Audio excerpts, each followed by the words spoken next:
আব্বা আব্বা জানো কি কালকে রাইতে না আমার সাথে সেই একটা ঘটনা ঘটছে। ভৌতিক ঘটনা। তাই নাকি?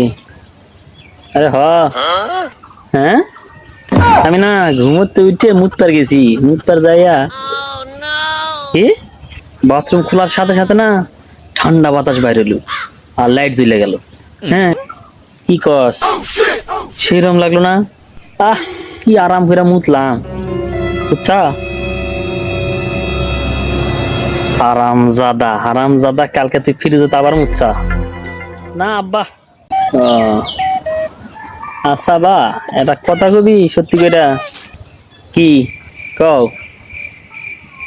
তুই কালকেও গাঁজা খাইছস না? তুমি জানো কেমনে?